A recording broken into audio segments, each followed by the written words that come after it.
I am trying to up the audio game here. Okay.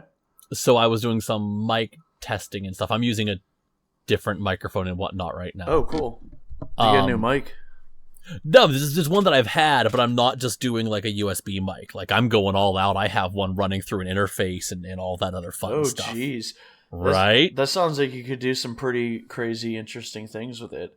Sounds like we should make an avant-garde podcast for an avant-garde album.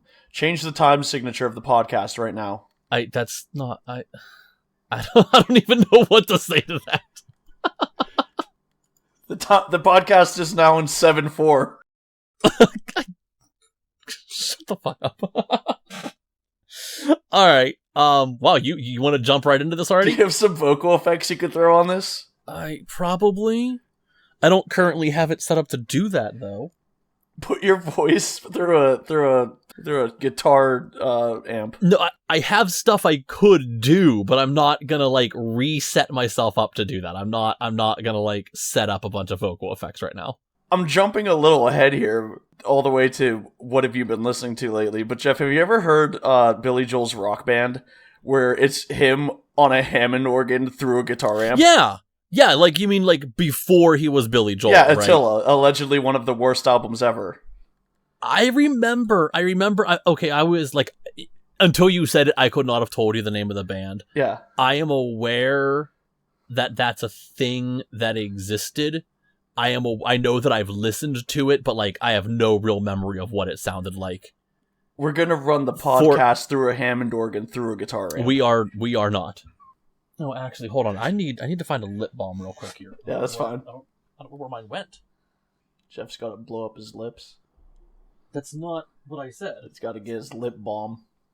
That's not balm. It's a. Oh my god! I've never thought of that. Hi, I'm Chris. And I'm Jeff, and welcome to the Sound Judgment Podcast, where every episode we'll be discussing all of the important musical topics, from reviews to which member of Motley Crue is the most vile. I'm gonna judge the officials. I'm gonna judge all the judges. It's gonna take you people years to recover from all my opinions. Do you want to jump into this? Absolutely, let's go. We are gathered here today to talk about the new Avenged Sevenfold album, Life is But a Dream, which dropped recently on my birthday. Oh, did it really? Yeah, June 2nd. Oh, check that out. Interesting. And normally, I wouldn't give a shit about Avenged Sevenfold, but there was some buzz around the album for being a bit different. It was definitely bringing in, like, the memes around this album have been unreal. So I saw a ton of memes before I knew anything about the album, and I was just like, I was real curious what we were going to be getting into here. Now, you briefly said that you really don't have much of a history with Avenged Sevenfold, correct? No, I mean, back in the day, I had Guitar Hero like everyone else, so I remember The Beast and the Harlot. I remember Bat Country. Oh, I remember Critical Acclaim and Almost Easy being on the radio. But like, and I know I've listened to both albums. I did not know those were on the radio, actually. Almost Easy, I remember all the time. I heard Critical Acclaim a couple times on crazy. But I've heard both albums a couple times through, but they never really left an impression. I know I've heard some stuff from Nightmare, but it didn't really catch me. I never really disliked them, but I also never really thought of them one way or the other. From my experience, like, I hung out with, like, the metalhead kids, and it never really caught on with them, but it seemed to catch on more with, like, the alt metal and new metal kids. Yeah, well, I mean, it's definitely... So, especially when we were, like, in high school. Yeah. So, I mean, you graduated in 2008, correct? Mm-hmm. Yeah, so when we were in, like, middle school and high school, they definitely would not have appealed to, like, the typical metal kids. Yeah, well, I mean, they kind of seem to mix the two genres. Like, I would say, like, a heavy metal band for metalcore kids or something. That's, yeah. They have a bit more of that Maiden and Metallica influence at the time, but they, like, kind of watered down traditional metal with, like, stuff that was trendy. Yeah, okay, I can get that. So I definitely had experience with them previously. So my introduction to Avenged Sevenfold was their first two albums. sounding the seventh trumpet and waking the fallen, Okay. which are among the most unbearable bullshit mallcore garbage I have ever heard. I cannot tell you how insulted I was when I first heard the song Unholy Confessions. Yeah. And we're talking like as in high school, I had friends whose like, you know, instant message handles were named things like Unholy Confessions with numbers and X's and shit. Right. Like I had friends who were, this was their scene. Yeah. I like the same thing.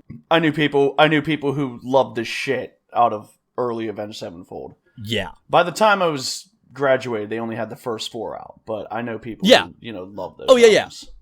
But I have a lot of experience. I spent many an hour in friends' cars listening to the first 2 albums. Because by the time I graduated high school, I graduated in 2007, so the self-titled album, I think it had just come out. Or maybe it wasn't even. No, I don't think. Actually, I think about. I think it came out in the fall. I don't think it was even out. I was say it was in October, so you would have been graduated by then. So by the time I graduated high school, they only had 3 albums. Yeah. It was just the mallcore bullshit. Which I'm sorry, M. Shadows' voice in "Waking the Fallen."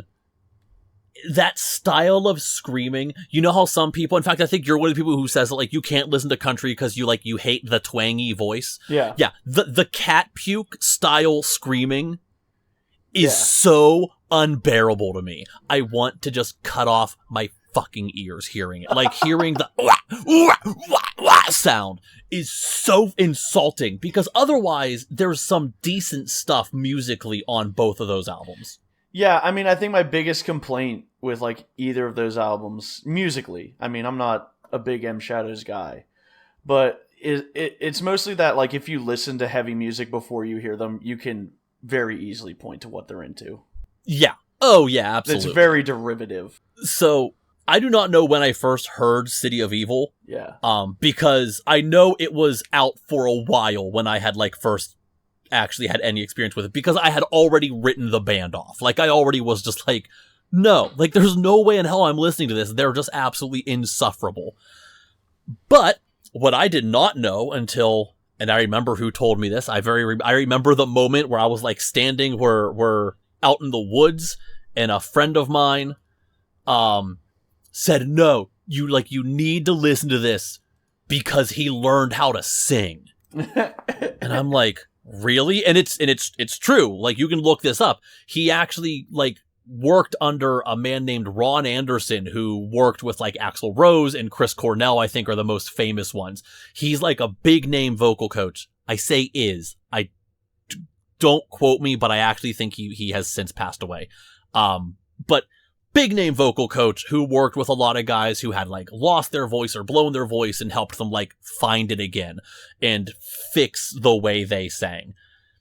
So then I remember being handed an MP3 player, you know, back in the mid 2000s, and it had like 15 songs on it, but one of them was Beast and the Harlot. Yeah. And just all of a sudden I was just like, there's no way this is the same guys. Like, there is no way that these are the same guys who wrote Unholy Confessions. And all of a sudden, Jeff was caught here in a furry place. Yeah, exactly. I was caught in a furry place. No, caught here in a furry place. So... the fish. So, I mean, don't get me wrong. I don't think City of Evil is, like, God's gift to hard rock music. But it was good enough that, like, I own a copy of it on CD. Like, it's a pretty solid album with some really cool tracks on it. Yeah. But I never really thought much more of them since then. Between their self-titled and Nightmare and Hail to the King, I heard probably the singles and other songs here and there. I had a friend in college who, when Nightmare came out, his brother is, his brother is autistic, actually, and is also just, like, a phenomenal drummer. Yeah. And he just, like, honed in on that album and was like, no, I need to learn all of this.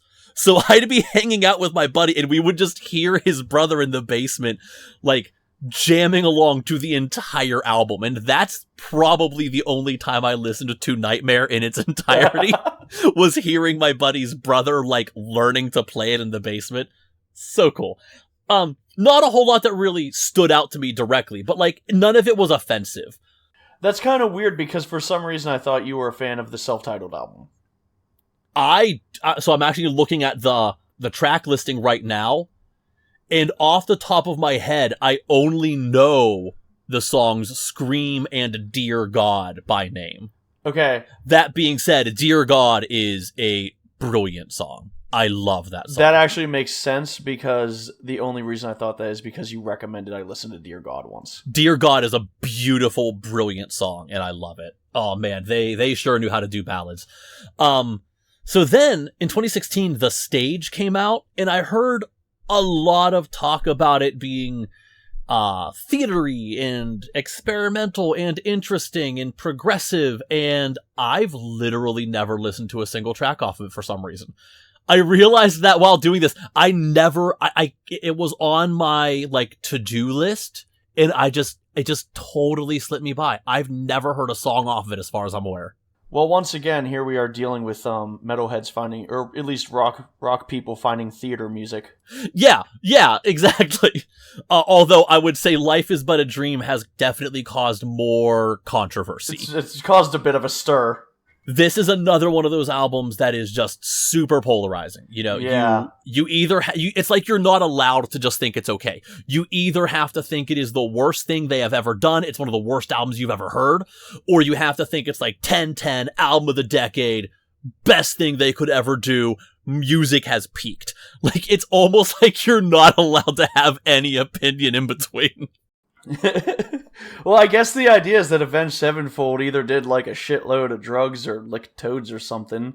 Apparently they were doing hallucinogenics. Apparently that is a thing they have discussed. Well, the hallucinogenics come from a toad. So they licked a toad. Are you serious? Is that actually like what happened? They probably took, like, a pill that was an extract. Well, it's secreted through toads, yes. I was unaware it was toad related. Yes, I just assuming they are frog lickers. That's something else, alright. And they wrote an avant-garde metal concept album about death as a concept. Like, if it's not a song about physical death, it's a song about, like, spiritual death or ego death or some goofy shit. Every song is about death in some way. Yeah, it's kind of that whole, at least I was kind of getting the vibe. You know that quote that everybody dies twice? Yeah. Once when their physical body dies, and once when they are... I forget how it's normally said, like, once when their name is said for the final time or whatever. Yeah.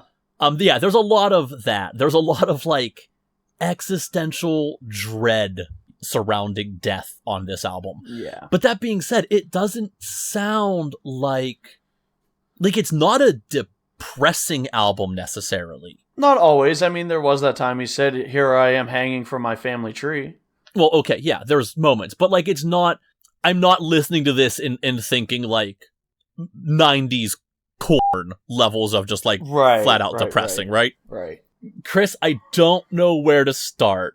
Do you just want to call it out there what you feel about the album, or do you want to start digging into tracks? Well, I don't necessarily have it... I kind of don't necessarily have it dug into tracks, but okay. I do have it kind of laid out by my experience going through the album. Well, why don't you lead this then? Okay, I mean, for me, this is a band that, like I said, I've always kind of considered derivative. And I think, I still feel like that even though this album is full of ideas that are new for Avenged Sevenfold, there's nothing really new in general. They're doing some interesting genre mixing, which I could say they probably did some, a lot of drugs and listened to, like, some Frank Zappa and Mr. Bungle. But right off the bat, I am once again here to accuse Avenged Sevenfold for ripping off Metallica. Really? They open this album with, like, this guitar intro that just gets crushed by, like, this electric intro that just kind of goes crazy. And every time I hear it, and maybe it probably just comes from the bias of, like, I mean, these guys are kind of known for... I think one of the songs off of Hail to the King is just, like, a straight ripoff of something from the Black Album, right? Like, they got called for that, right? I remember that being a thing, but that's also one of those ones that, like, I mean, how many metal riffs get effectively Absolutely. reuse. So I never really think of those arguments much. I'm not sure if I've ever looked into that one specifically, because I typically go like, all right, go ahead and, go be angry about it again. Yeah, no. But every time I hear it, I conceptually go back to the intro to Ride the Lightning, the album. Okay. That opening track where it starts off with like that do do do do do do do do acoustic guitar, if you've ever heard that song, and then it just gets crushed by that speed riff. But in this one, they go into something that's maybe a little bit more System of a Downy. Yes. Oh yeah. And they do some genre mixing that reminds me of like something Mike Patton would do in like Mr. Bungle or Faith No More. Yeah. This is definitely can I just say real quick? A lot of people are making like really grandiose statements that this is like the most crazy, diverse crossover whatever album ever. And I mean, there's a lot of mixture going on here, but this doesn't even hold a candle to something like some of Zappa's work or Mr. Bungle, or, I mean, quite frankly, there's I am going to take a wild guess and assume that Sinister Gates is big on 70s fusion bands. And it's like, this is maybe kind of crazy and outlandish coming from Avenged Sevenfold, but in the grand scheme of weird progressive music, this is tame. It's fairly subtle. Yeah. Now, again, it's not what I would have expected from a band as typically straightforward and big as Avenged Sevenfold, but like, this is entry level to weird experimental prog music. I mean, entry level is another great, is once again coming up as a great term for Avenged Sevenfold. But like, if you really want to hear some weird shit, like the debut Mr. Bungle is a fucking strange album. Well, actually, more than anything, what I was thinking of is Slipknot's first EP, that Mate, Feed, Kill, Repeat, like the pre-Corey Taylor. That album, in fact, there's one song on there called something like Do Nothing Bitch Slap. Is that right? That, within one song, just like keeps pretty randomly jumping between really, really intense heavy metal to like a disco funk thing with people going ooh, ooh, in the background, right? And it exists purely for the sake of being weird. Like, it's not trying to make some profound statement. It's just, how ridiculous can we make this? And I think they succeeded doing something pretty damn ridiculous. I get a lot of that kind of feeling from Life Is But a Dream. There's a lot of weird stuff happening, I think, just because they sat down and said, yeah, why not? Let's do it. Let's go. Yeah, I mean, they took the shrooms and they created something different. Yeah. But I think the reason that I go back to that is it seems even like he tries to do some of that crooning and clean singing that like Mike Patton does on most of his stuff, especially, on that second track. Wait, a Mike Patton second track, or are you referring to Mattel? Mattel, Now I know this might sound crazy. How was that? You know what? You actually were totally like roboting out on me while you were doing that. I was about to say, Chris, you're cutting out. So whatever you did, your microphone was not happy. Daisies. How was that? Yeah, that was a lot better. I don't like when he does that. I don't like when he goes to the very edge of what his voice is capable of doing and sounds like he's straining himself. So in all fairness, I think a lot of his range always kind of sounds like it's the edge of his range. He's always been kind of a limited vocalist, and I guess he actually did blow his voice out before this album. Oh, did he? Okay, I did not know that, actually. That does not surprise me. I believe he's blown his voice out before. Again, ripping off Metallica, blowing his voice out. That's not... Okay, also learning to sing after a few albums. They're really ripping off Metallica. Exactly.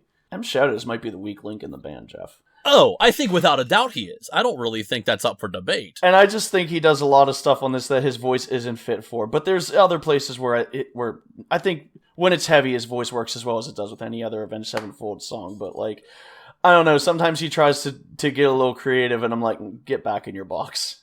Yeah. All right, I can see that. I mean, he definitely, I think, he is absolutely the weak link in the band. But that being said, I've always thought he was really interesting. I've always really liked his voice ever, again, since he learned how to sing. I don't want to say always. I'm not saying it's always bad. I'm just saying there's times where it really sounds like he's straining himself. And I think that line was one of the ones where every time I listen to him, like, that sounds like it almost hurts. I would normally agree, because normally I am a huge stickler for, like, hating listening to people who sound like they're singing with poor technique. The problem is, again, because I think such a large part of his range always sounds like that, I don't really know if it... And I saw that that's a really common complaint on this album, is people hating his voice all of a sudden. And I'm really not getting that feeling. Like, I really at no point listened to this and thought, like, oh, wow, that's the worst he's ever sounded. I don't know. It sounds fairly par for the course for him, to be honest. Oh, no. I'm not saying it doesn't sound par for the course. I'm saying that I don't think that his voice did what he wanted it to do when he was singing out of his usual element. When the songs go jazzy or whatever and he tries to croon or something, I don't think his voice was quite doing what he wanted it to do. Which I'm strictly talking about the limitations of his voice. Or when he tries to hit those kind of higher notes on, well, I've smelled the plastic daisies. Yeah. I feel like he's like really pushing himself like just to almost the brink. And I'm like, dial it back a little. No one will get mad if you go down a step. No, probably not. And I kind of wonder, actually, there's a lot of things I really wish I could have sat in on, like the studio sessions. And I would have loved to just ask, like, so what is your goal here? Like, what was your plan while you were doing this? The plan was being on drugs. But the plan was obviously they just did a lot of drugs and wrote a very strange album about death. Yeah. The next couple songs I don't have a ton to say about. I think they play around in this industrial kind of nu metal territory that isn't quite what they normally do, but also isn't like insanely out of the realm of normal things for them. So you mean Mattel, Mattel, Nobody, and We Love You. There's some. I mean, again, there's some interesting memes. Build higher, build taller, build faster, build stronger, build. That's another bit that there's a million memes based off of it, which I think are hysterical. I mean, I think my introduction to this album was literally a picture of Bob the Builder with just like the lyrics like scrolling over it. But I'm not gonna lie, I think that section's really cool. I can only imagine how awesome that would be in a live setting with a crowd who like remembers the order of the build whatever. God, I think it's actually really cool. Also, I was getting a lot of, I don't know if you're familiar with, there's a musical called Hades Town. And, it's the story of Orpheus and Eurydice and Hades and Persephone, whatever.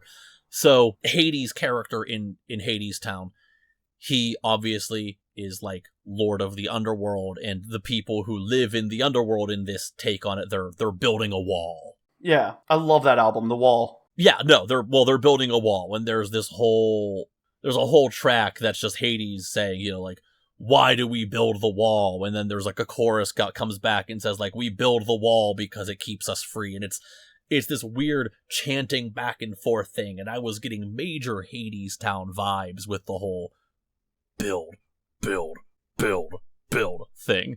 All I could think of was building the wall during all that. So then we go on to, what's up next? Beautiful Morning? No, Cosmic. Cosmic is... Cosmic. Don't skip Cosmic. Cosmic's interesting. It's got this kind of like 70s prog-sounding song. It kind of reminds me of like the folkier kind of prog from the 70s, you know what I mean? Yeah. Beautiful Morning kind of reminds me of like Alice in Chains, especially post-reunion with Willem Duvall. But it kind of has like this sort of musical theater section in the middle that makes me want to scream when Billy Corgan does it. Okay, exactly. There is definitely, again, like there's a lot of theater influence in here. There has to be. I don't know what these guys have been up to. I don't know what they're like hanging out in the studio watching while they're working on this. Somebody in the band has gotten really into musical theater. The difference is, I thought this was done in an interesting and kind of accessible way. This was not the 2 hours and 18 minutes that was Autumn. Yeah. This also isn't, I don't think at least, this isn't trying to like tell a specific story. No. It's just it's based around a concept, but it's not a story concept. Yes, this is a concept. This is not a story album. Yeah. So I covered Beautiful Morning. And then there's the trilogy of songs. Yeah, then there's the God trilogy. It's G, Ordinary, and Death, which are arguably the worst named tracks on this album. They were a little bit reaching on those titles, but the first one's this kind of proggy, jazzy thing that actually does remind me of Zappa. Yeah, the first one is very much a Zappa, or if you've ever heard of the band Screaming Headless Torsos, I was getting major Screaming Headless Torsos vibes off of the track G, which means, like, if you like the track G, go check out Screaming Headless Torsos. But if you're one of the people who listened to this album and wanted to shoot yourself, you probably don't want to go look up the Screaming Headless Torsos. Fair enough. The second of the two, Ordinary, is just Daft Punk. It's Daft Punk. It's just Daft Punk. It's got just some funk, but it's just Daft Punk. The track Ordinary is literally just like, it's like someone described the song Get Lucky and said, like, you know, it's kind of like this without, like, quoting a single word. And it's just like, all right, it's like if an AI tried rewriting. If an AI tried rewriting Get Lucky is what the track Ordinary is. And the last track is kind of like this swingy piece, like swing music. Yeah, so Death feels like somebody took... It's like when someone takes a song from, like, the 20s, 30s, or 40s, and they try and make, like, a modern interpretation of it.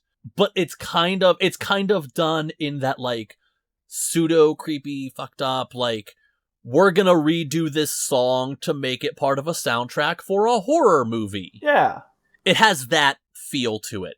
Even lyrically, it was very reminiscent of something from, like, the early half of the 1900s, right? And then the album just kind of closes out with this solo piano piece that's kind of jazzy. It's not like a crazy long album. It's 11 tracks. It's just short of an hour. And, I mean, other than that, I mean, more so than anything else they've done, it's just kind of a complicated listen. But I also have this note here that says, I'm going to talk negative as long as possible so that Jeff doesn't figure out that I really enjoy this album. Chris,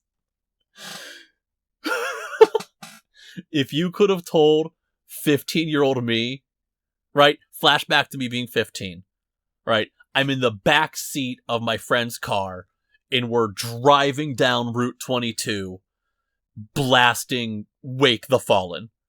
If you could go back to me then and tell me that Avenged Sevenfold would one day release what you think might be Album of the Year, I would literally spit in your face.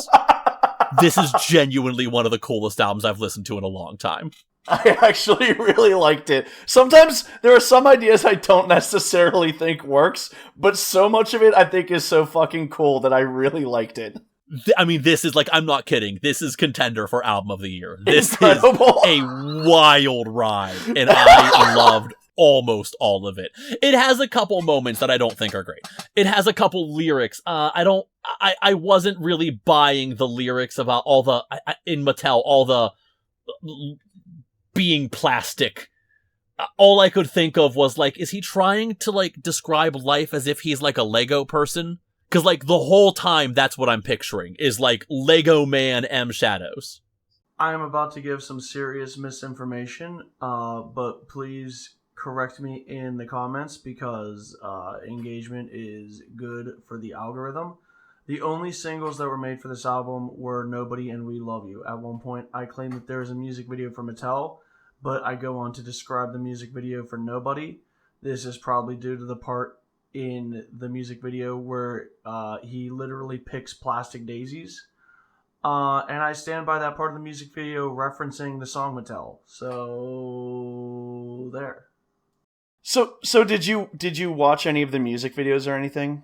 No. They've released. Is that a thing? Should I have? There's a music video for Mattel, and it's basically, it's done as like a skeleton, like it's an animation of a skeleton, and he's walking past like all of these other skeletons, like some of them are like watching TV, and he's just kind of like, he looks and he keeps walking, and there's like one hanging from a tree, and he looks and he keeps walking, and then he rides off with Death, and Death takes him to heaven, to like a heaven, and just kind of drops him off, and then he starts looking, and everything has like plastic and like has a barcode on it. I'm assuming it's just like a statement on consumerism of some kind. Yeah, I mean, again, like I said, I listen to that song and I just kind of keep picturing, like, he's a Lego man. Like, the music video of this, like, you could take the music video for, was it Fell in Love with a Girl? That was all building blocks or whatever. Like, that's what I feel like the music video for this needed to be. Yeah, there's like 3 music videos for it, I think. I was not aware of this. I knew there was a music video for We Love You. Yeah. I have not watched it, but I know that that's like a single. Well, it has like because I remember reading someone's review where they said something like, and this was like, I want to say this had to have been before the album even came out, where it was one of those, like, it was like a meme. It was just like, you know, wow, if this is one of the singles. Yeah. Nobody in We Love You and Mattel were the ones that got like music videos and stuff like that. Very strange. Okay. But We Love You is like a visualizer. It's like a 180 degree where like you move the mouse and the camera moves. Oh, those are so cool. Yeah. It's actually pretty cool. Okay, that's awesome. I will 100% need to like partake in that because I think those are awesome. Yeah, I'll send it to you later. Okay. The thing is, like, I kind of accept it if this album is bad and I'm just kind of enjoying it ironically. I really dig it, but like anytime someone criticizes it, I've been laughing at all the bad reviews because I agree with a lot of the stuff. Like, there's a lot of stuff that people say where I'm like, I'm not going to deny that, but I still like it. That's exactly how I feel, is like all the negative reviews, someone will say something, I'll just kind of sit there and be like, you're not wrong, but that's part of why I liked this. Yeah. Like, it is extremely, like, it's... How do I want to say this? It's hard to say a concept album about death isn't taking itself seriously, but like you can't make music like this going in trying to be wholly seriously. Like there is a certain part of it that you just go in and just accept. Yeah, this is a bit weird. You have to have a bit of a sense of humor about it. Like this is a bit odd, and it's just it exists just for the sake of being musically strange. But again, I think it's so accessible too.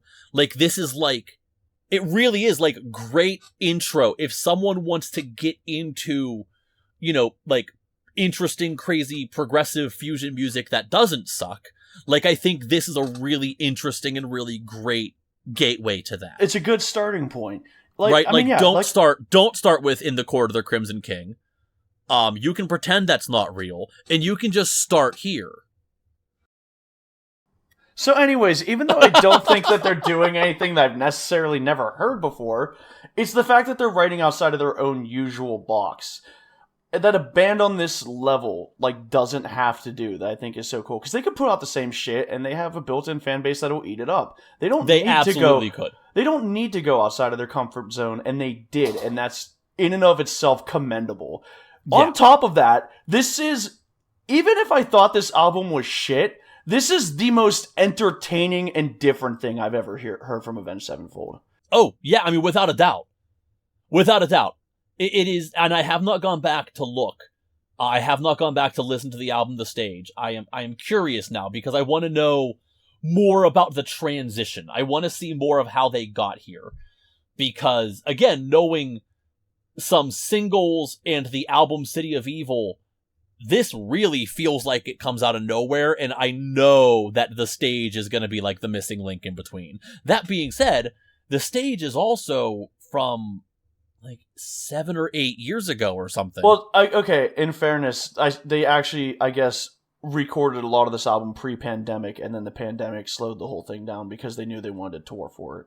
Yeah, but my point is, like, either way, like, there's a lot of evolution that I missed that I want to go back and see what there is. Much like how, obviously to a much lesser extent, but how I defend Chinese Democracy by Guns N' Roses, saying, like, you can't take Use Your Illusion from 1992 and then pretend that they wouldn't have changed in the 14 years in between. Oh, right. If this is the direction Avenged Sevenfold was going in, I'm curious what the entirety of Hail to the King and The Stage are like, to see how they were heading in this direction, because I really don't know. I'm not familiar with those albums enough to have any clue.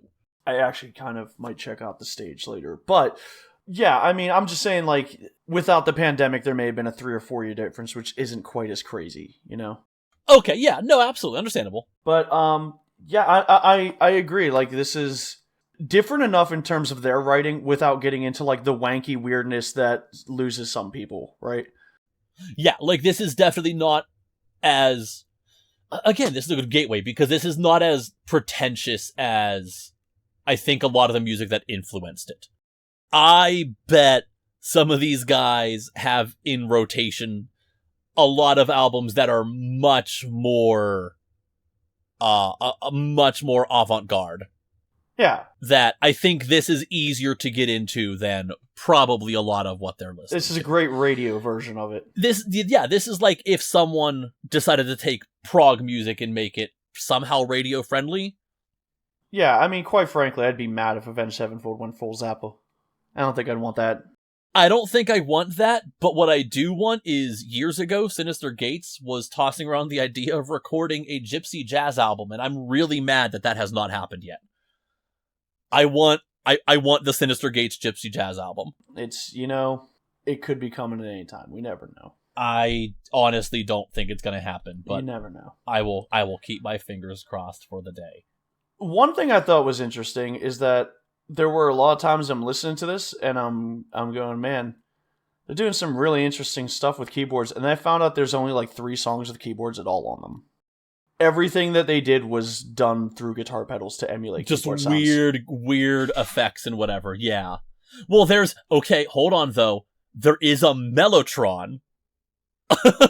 Just throw that out there. There's a Mellotron on a couple tracks. There's a Hammond organ on a couple tracks. There's a harmonica on a couple tracks.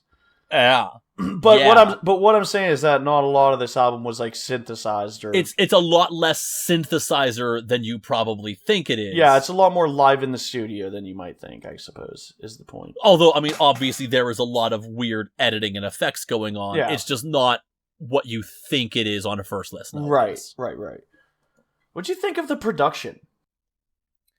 So a lot of people apparently complain about how dry it is, to the point where I've literally seen memes that are just like pictures of deserts. And I mean, yeah, I would say it is dry in that it's not wet, using like the audio phrase, but I think it suits it. I really don't have issues with the production. I very seriously think a lot of the complaints are just a matter of it's personal preference. So obviously, and I think rightly so, people who are big Avenged Sevenfold fans and this is not their cup of tea, I would be mad too. Like, I know the feeling of being like, oh my god, no, I love this artist, but this is not what I love them for. What the hell is this? Like, yeah, I get it. I get where they're coming from. I just disagree. I think a lot of the weird decisions that were made on this album, they work for me. Like, they kind of fit in my wheelhouse really nicely. This has been so agreeable. Yeah, Chris, this is like the least funny we've ever been, because we're just like, we have nothing to argue about. We're both just like, yeah, that's exactly how I feel. I tried so hard to just set you up for me, hating it. And... Honestly, Chris, because the way, so, we don't really discuss albums much. Like, we'll decide we're talking about, and then we really don't say much. But because of little comments you made here and there, I genuinely thought you hated this. I was assuming you hated this. From the moment I recommended this, I've been kind of plotting to, like, I'm going to make Jeff think I hate this because of that Smashing Pumpkins review where he didn't tell me halfway through that it was like it. But no, I went into this... I was playing the long game. I went into this kind of half assuming I wasn't going to like it, just because on paper, the idea of Avenged Sevenfold doing prog just did not sound appealing to me. But also, when I hear people use the word prog, I picture riff salad. Yeah. Right? I picture Dream Theater, because that's like the modern definition of what prog is supposed to sound like. Or worse, I think of Tool. Yeah. And that's not what I want to hear from Avenged Sevenfold. This is exactly what I would love to hear from Avenged Sevenfold. I really hope that they continue to just, like, spit in the wind and go, you know what? Screw it. We were having fun. We're gonna keep doing whatever the hell this is. Yeah. No, if you had told me pre-pandemic that I would ever even like an Avenged Sevenfold album, I would slap you. Okay? Yeah, exactly. I was, like, scrolling through whatever, I think Facebook or something, and one of the people that I'm, like, friends with posted something about the Avenged Sevenfold album sounding, like, completely different and very weird, but really liking it. And then, like, a few things down, I saw that it reminded someone else of Mr. Bungle, right? And that was, like, on my birthday, and I was like, all right, I gotta check this out if they're comparing it to, if they're going outside of the box. Interest. Yeah, you piqued my interest if you're saying they're that outside the box. I listened to this album 3 times on my birthday. Damn. Yeah. Happy birthday to you, I guess. It was a Saturday. Did I wish you a happy birthday? I don't even know if I wished you a happy birthday. I probably didn't. I'll be honest. No, actually, I believe late happy birthday. I believe in group chat you specifically, when other people told me happy birthday, went out of your way to not wish me a happy birthday. Yeah, that sounds accurate. I think you specifically said that you did not wish me a happy birthday. Yeah, all right, that sounds accurate. Well, a couple weeks late. Happy birthday, Chris. Well, thank you. You said happy birthday, and then you go, oh shit, it is, isn't it? Here I am sending Chris stupid shit this morning. You sent me like a meme or something, when I should have ignored him altogether. Oh my god, that's right, I did say that. Oh, damn. No, but I saw that, and I listened to this album, and then I had to, like, take it in for a little while. Like, I had to do that, what the fuck did I just hear? And then I played it back, like, 2 more times later that night. Now, I haven't gone back to it much when I'm not, like, writing about it, so I don't know how much I'm going to revisit this after the fact. But I'm going to agree with you. This has absolutely got to be one of the more interesting albums I've heard this year. Yeah. Oh, I mean, without a doubt, this is one of the more interesting albums I've heard this year. In fact, it's probably the most interesting. I don't know if I'm going to call it the best album so far yet, but it definitely is in the running. There's a couple that, like, I would really have to sit down and debate if I really had to rank them. But it's up there, legitimately. This is a really cool time. Yeah, no, I enjoyed this, especially considering it's fucking Avenged Sevenfold. I enjoyed this way more than I ever thought I would. I never would have thought I'd be there. And I think I'm with you. I don't know if this is album of the year, but it's in the running. This has not been kicked out of the No, running. Absolutely not. I mean, it's okay. It is absolutely in top 10. Like, unless the rest of this year floors me, this is in my top 10 for the year. It's in my top 10 right now. It's the year's only halfway over. We got time. Chris, do you have anything else about this one? Not really. Do you have anything that you want to wrap up with? No, but just other, so while we're talking about potentially top 10 of the year, Chris, what else have you been listening to lately? I got one new thing. A new Alice Cooper single dropped. Yes, it sure did. Did you listen to it? I have. I caught that just the other day. It showed up in my release radar on Spotify, which, man, that's such a cool feature. It is. What do you think of it? It's Alice Cooper. It's good. I thought it was a lot of fun.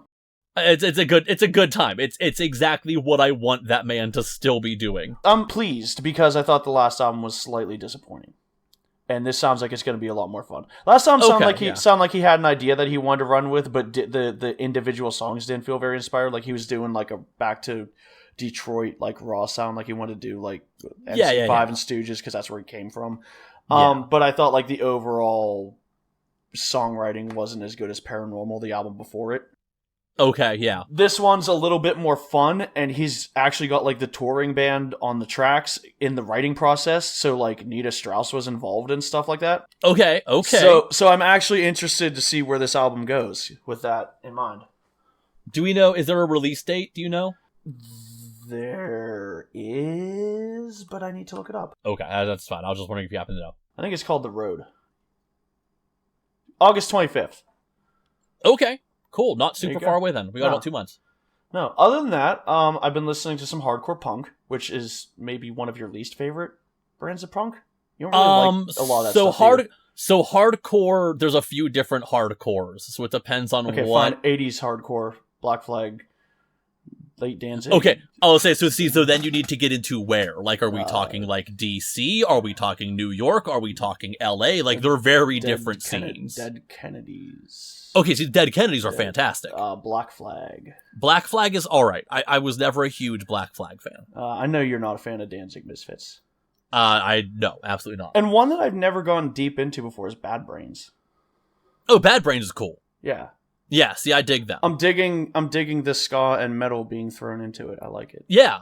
Or like Minor Threat, I adore. Minor Threat's great. They got that whole one album. It's perfect. Yeah, they have that whole, like, a few, like, minute and a half long songs. Yeah, but they're great. I mean, then you can start branching off into Rite of Spring and Fugazi if you want to get into, like, those guys. I've dabbled in Fugazi. I haven't delved into Fugazi, but I've dabbled. Yeah, absolutely. Quite a bit of Gorillaz lately for some reason that I'm not really sure about, like the first 2 Gorillaz albums. And you're not really sure about them? What do you mean? I'm just not really sure why that's. Oh, okay. I was gonna say, like, it's. I'm listening to them. Great albums. I say I'm listening to them because they're great, but I don't know what set off me listening to them. You know what I mean? Oh, yeah. Okay. And like I said, you ever listen to Billy Joel's weird ass rock album with an organ through a guitar amp? Because I listened to some of that. Yeah, and like again, like yes, I have, but God, I couldn't hum back anything to you or whatever. Strange music this round through. All right. How about you? What have you been listening to? Well, I did a lot of traveling for work over the past week or so I've been in a car a lot, and I have listened to a gross amount of Nat King Cole. Ooh. there's an album. It's called The Complete Capital Transcription Sessions. It's Nat King Cole Trio. It's like everything they recorded during that era. And I just like shuffle, play, let it go. And that has been, it was driving music. It's been working music. A lot of the Nat King Cole Trio. And then a lot of, there's a modern swing guitar player and singer named John Pizzarelli. He has a new album out called Stage and Screen, which is, it's very par for the course for John Pizzarelli. But like anyone who knows who John Pizzarelli is, if you're into this kind of music, he's like as good as it gets, you know. He really is like top of the game kind of thing for this. So a lot of fairly laid back, small band, guitar voice, swing music has been the soundtrack of my life for at least a couple weeks now, honestly. Not a whole lot of, yeah, I'll say, which is funny because I've been going from almost exclusively that to Avenged Sevenfold and then back with very little else in between. Otherwise, I've been on a big podcast kick for a lot of driving and stuff too, so. But yeah, my music listening has been very not varied. Well, when you got one album doing all the genres, what do you need? Yeah, pretty much. You know, Avenged Sevenfold's weirdness was covering the weirdness realm for me, and everything else was music that makes me want to make cocktails. Very nice. Speaking of something that you brought up earlier, did you see? Hold on, I wasn't prepared for this to be a conversation. So. Oh, you're good. You're fucking lying to me, you fucking guy. Okay. Sorry. I put in Slipknot original singer, and Google's answer was Corey Taylor. No. The original guy, and apparently he's doing Mate Fee to Kill Repeat live. Well, why don't I just fucking leave? Because that's what I was gonna tell you. Why don't you do the podcast? No, I'm just kidding. I am doing the podcast. That's why we're here. No, I actually literally saw that, and I didn't really think of that as podcast topic. That is something I actually almost sent you. When did I send you that Billy Corgan article? A couple days ago. Because it was that same night that I happened to see an article about that, and I was just like, "Oh my god, I should send this to Chris." And then it wasn't going to be podcast material, but then you brought up the first Mate Fee I Kill wonder. Repeat You know EP what? That's probably why I have it. album. That's probably why I have it in my head now that I think about it, because I did see an article about that. Anders Kolsefny. Man, that's a wild album. Wow, I completely forgot about that until you mentioned it. I guess that's why I was thinking about that album, though, because Maybe. I did just read this the other night. Yeah, so there we go. We figured it out. We did it. What does Corey Taylor think about it? Well, that's actually literally the joke I was going to send you. Is it's on ultimateguitar.com. And the headline is literally Corey Taylor shares opinion on original Slipknot singer performing Mate Fee to Kill Repeat live. Very nice. I'm just like, it just amazes me that they're still running with that joke of what does Corey Taylor think about it. Like, I have not seen Corey Taylor's opinions on things in years, but I look back on Ultimate Guitar and it's front page news. What does Corey Taylor think? Don't worry, there's also an article about Clown from Slipknot. Yeah. And there was an article about Billy Corgan, which I sent you. So, like, apparently Ultimate Guitar literally hasn't changed in 10 years. They talk about the same 4 people. Oh, don't worry. Posted one day ago, I'm looking again. Dave Mustaine praises Kirk Hammett for being able to play his early Metallica solos. I actually, that one I read on the shitter, and they make it sound a lot more insulting in the headline than it actually is. It's just the fact that they're talking about Dave Mustaine still. Like, Ultimate Guitar, I swear to God, they talk about the same 5 people. Speaking of new songs, Baroness released a new single, so I guess I got to go listen to that. See ya. You obviously do. Okay. Jeff. Christopher. I know that you've been doing a lot of driving for work this week, but I need you to take us home. How am I supposed to beat that? That was perfect. Chris, I'm hitting stop.